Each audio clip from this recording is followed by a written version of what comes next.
Assalamualaikum warahmatullahi wabarakatuh. Salam sejahtera buat kita semua. Pada kesempatan kali ini, saya Doni Kurniawan dari Universitas Cyber Asia, jurusan PJJ Informatika, kelas IT 202 ingin mempresentasikan mengenai normalisasi pada sistem basis data. Baiklah, kita mulai. Apa itu normalisasi? Oh iya. Jadi normalisasi adalah proses pembentukan struktur basis data sehingga sebagian besar ambiguity bisa dihilangkan. Normalisasi data yaitu proses untuk mendapatkan struktur tabel atau relasi yang efisien dan bebas dari anomali dan mengacu pada cara data item dikelompokkan ke dalam struktur record.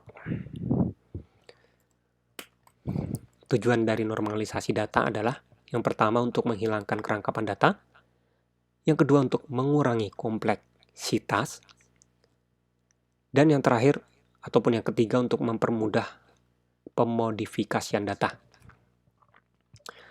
Kemudian tahap normalisasi data. Tahap normalisasi dimulai dari tahap yang paling ringan, yaitu 1NF ataupun first normalisasi, hingga yang paling ketat yaitu 5NF.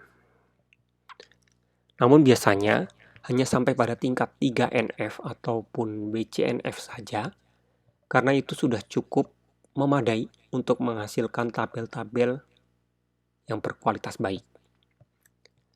Kemudian urutan tahap normalisasi data dimulai yang paling ringan dari 1NF, 2NF, 3NF. Nah, setelah 3NF ini tidak langsung 4NF, namun ada yang namanya BCNF. Terus kemudian 4NF, barulah yang terakhir yaitu 5NF. Baiklah, untuk aturan normalisasi tahap pertama. Yang pertama adalah tidak adanya atribut multivalue, atribut komposit atau atau kombinasinya. Kemudian yang kedua, mendefinisikan atribut kunci. Terus yang ketiga, setiap atribut dalam tabel tersebut harus bernilai atomik ataupun tidak dapat dibagi-bagi lagi. Nah, berikut contoh dari tabel universal, yang dimana yang di sebelah kiri ini ada tabel yang anormal. Di sini ada kode peserta, nama peserta, kode pelatihan, jenis pelatihan, dan evaluasi. Yang dimana di sini kode peserta yang pertama ada KS1 atas nama Yudi, kode pelatihan KP1, jenis pelatihan database, dan evaluasi lulus. Kemudian kita rubah menjadi normalisasi tahap pertama. Seperti ini ya, yang dimana kalau normalisasi tahap pertama itu simpelnya setiap selnya itu mempunyai nilai, tidak seperti yang anormal seperti ini.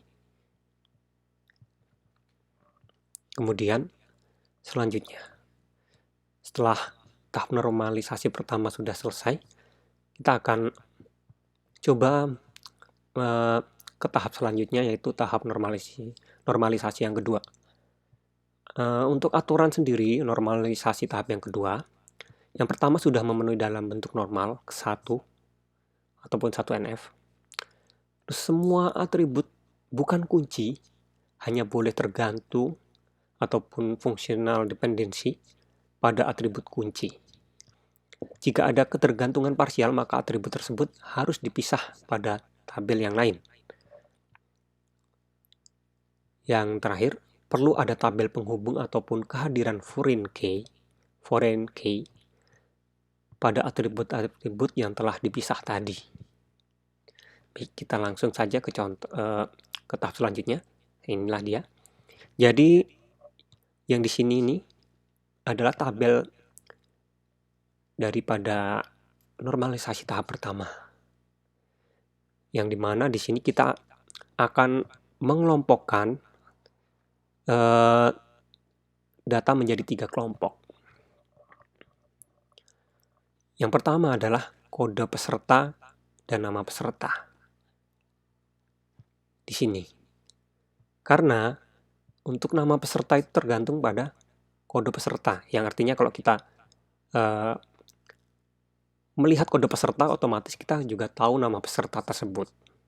Terus yang kedua adalah kode pelatihan, yang dimana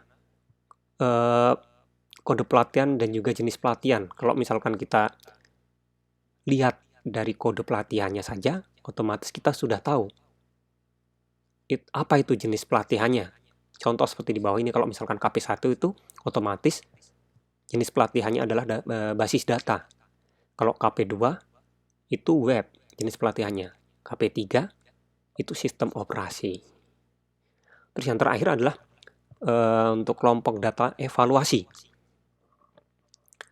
Yang di sini, dimana di sini kita ambil dari atribut key-nya dari sini ya, dari normalisasi tahap pertama. Yang pertama adalah kode peserta, yang dimana kode peserta mempengaruhi kode pelatihan, dan kode pelatihan mempengaruhi evaluasi ataupun hasilnya. Seperti itu. Jadi evaluasi tergantung pada pelatihan, pada kode pelatihan juga tergantung pada kode peserta. Ya, demikianlah presentasi saya pada kesempatan kali ini. Sebelumnya kami mengucapkan terima kasih. Assalamualaikum warahmatullahi wabarakatuh. Salam sejahtera dan sampai jumpa. Terima kasih.